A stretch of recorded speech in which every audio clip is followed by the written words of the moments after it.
Bonjour, aujourd'hui je suis en compagnie de Madame Royer, présidente de l'association de la Maison de la Culture. C'est un lieu dit qui est tout à fait particulier, étant donné que c'est même un lieu virtuel. Bonjour Annie, oui effectivement c'est un lieu virtuel.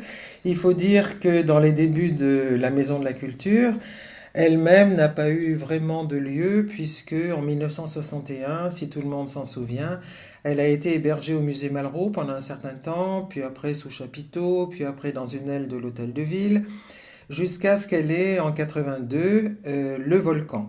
Parce que Alain Mélianti a appelé le volcan. Alors notre association, Maison de la Culture du Havre, est effectivement héritière des fondateurs de 1961, mais de manière assez particulière, c'est-à-dire qu'elle s'inspire de l'esprit d'André Malraux, qui est axé sur la démocratisation.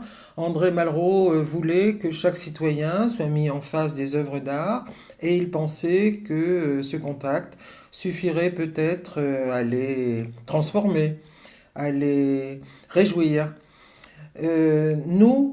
À présent, on parle d'ailleurs plutôt de démocratie culturelle parce qu'on garde vraiment chevillé au corps la conviction que c'est par la culture que nous, notre société, mais peut-être davantage, hein, peut-être même l'humanité, disons-le, s'en sortira.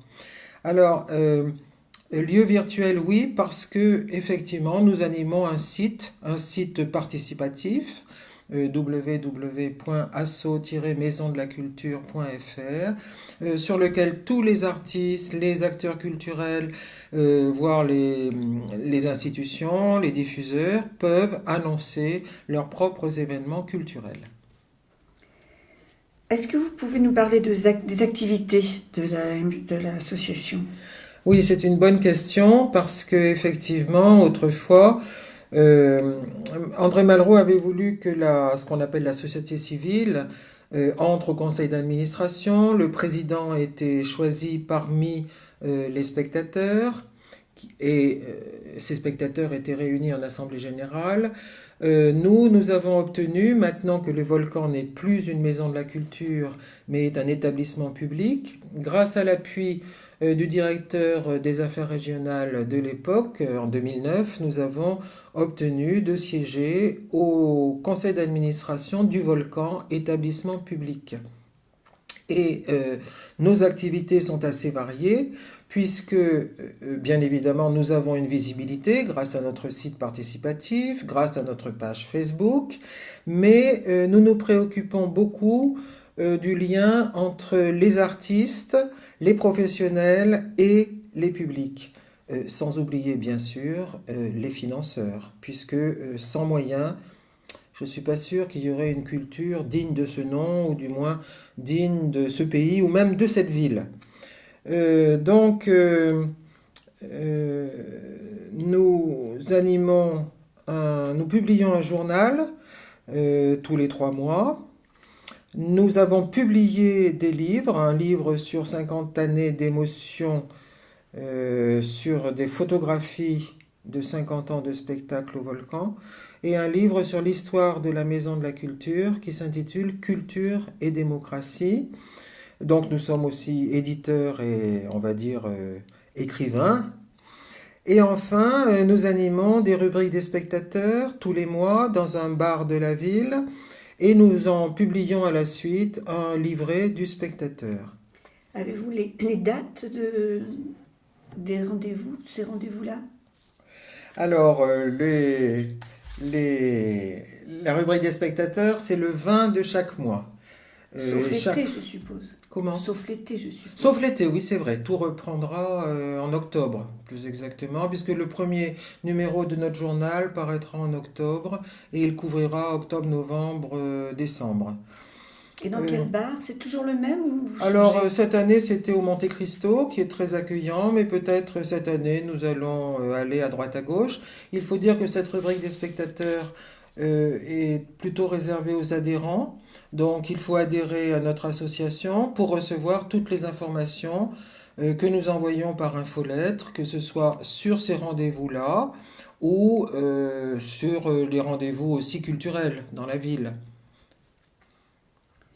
Nous allons aussi organiser des débats comme nous l'avons fait cette année.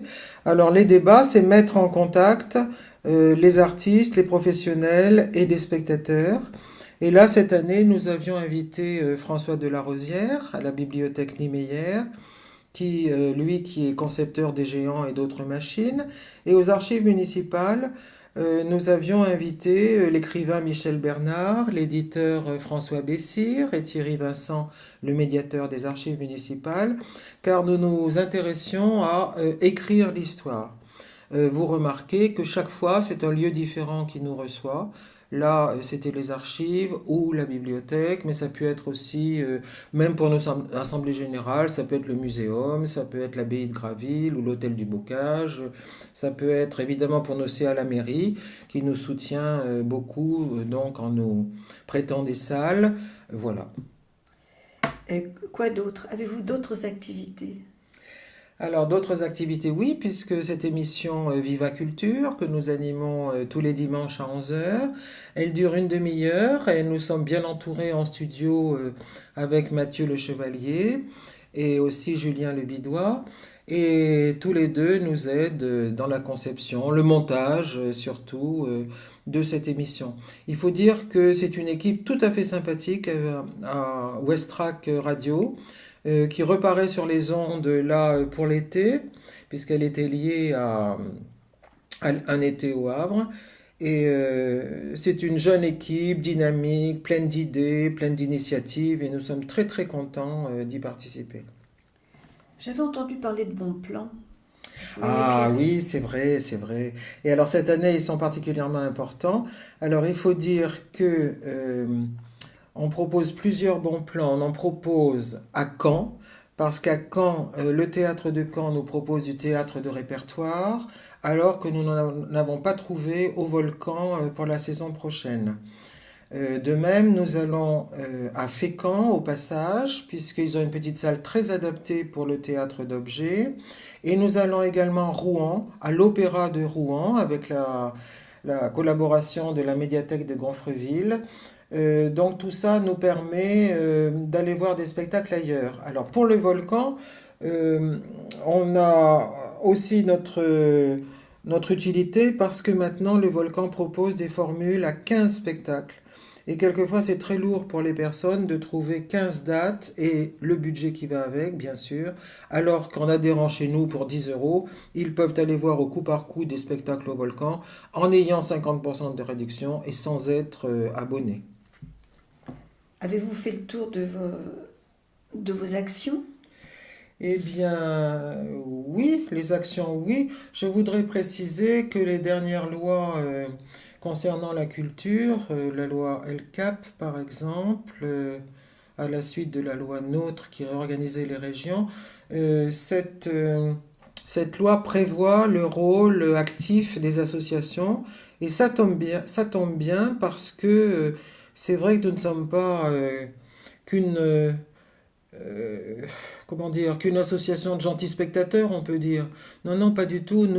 Nous sommes aperçus que le spectateur avait un rôle énorme, pas seulement bien sûr en achetant des places et en allant au spectacle, mais aussi parce que la réussite ou même parfois l'intelligence du spectacle provient d'une communion entre les artistes et le public. Étant donné que le spectateur, en fait, on n'est jamais vraiment tout d'un coup, on le devient au fur et à mesure, et puis on évolue, les curiosités s'affinent. Nous-mêmes, quand nous partageons à nos apéros des spectateurs, nous avons envie d'aller dans d'autres endroits, de découvrir d'autres choses. Et on pourrait dire, pour plagier un petit peu Simone de Beauvoir qui disait on ne naît pas femme, on le devient. De même, j'en suis sûr, on ne naît pas homme, on le devient. De même, on ne naît pas spectateur, on le devient. Donc, nous travaillons tout le temps dans ce sens-là. Avez-vous des projets? Alors, le projet, oui, c'est organiser un autre débat que nous appelons grande conversation. Alors le mot est très important, grande conversation, parce qu'il indique qu'il ne s'agit pas normalement d'une conférence, mais qu'il s'agit d'une circulation de savoir entre des invités que nous aurons choisis sur un thème donné et le public. Et que dans le public, il y a des personnes compétentes, bourrées de talent, qui peuvent dialoguer avec les invités. Nous nous efforçons de faire en sorte que ce soit donc une grande conversation. Donc nous ne connaissons pas encore le thème de la prochaine ou des prochaines grandes conversations. Parfois nous en faisons une et parfois nous en faisons deux. Mais on compte sur nos adhérents, on compte sur les spectateurs pour nous communiquer leurs idées et leurs désirs. À quelles adresses on peut vous joindre et se adhérer Alors, vous pouvez trouver nos adresses sur notre site, peut-être c'est le mieux. Sur Google, vous tapez asso-maisonlaculture.fr. Donc, vous trouvez notre site et nous avons plusieurs rubriques. Donc, une qui s'intitule MCH. Et là, vous trouvez notre historique, nos actions, nos projets, nos émissions et aussi comment adhérer. Il faut dire que pour adhérer, il faut s'adresser à Christophe Manchon, qui est responsable des adhésions. Pour les bons plans aussi, on s'adresse à Christophe Manchon, mais on trouve tous ces renseignements-là sur le site. Avez-vous autre chose à ajouter ? Pas spécialement, sinon que on s'aperçoit bien qu'aujourd'hui le monde est plutôt, comment dire, je dirais incertain, mais c'est faible. Il est aussi violent, peut-être pas forcément chez nous, mais bon, ailleurs. Il a tendance à se fermer, il a tendance à se recroqueviller un peu sur lui-même. Et que nous, depuis ma foi bien longtemps, on est toujours persuadé que se verrouiller dans ses frontières, ou dans son quant à soi, ou dans sa classe sociale, ou dans ses habitudes, c'est pas bon du tout. Et qu'au contraire, la curiosité, ne pas avoir peur de l'inattendu, de l'inconnu, du nouveau, ma foi, ça nous fait du bien, mais ça fait du bien aussi à notre société et à notre monde. Donc, je ne peux qu'inciter les gens à sortir, à aller se frotter un peu aux artistes, parce que qui est particulièrement généreux dans notre société? Moi, je dirais que ce sont les artistes. Eh bien, je vous remercie. Merci Annie. Bonne journée.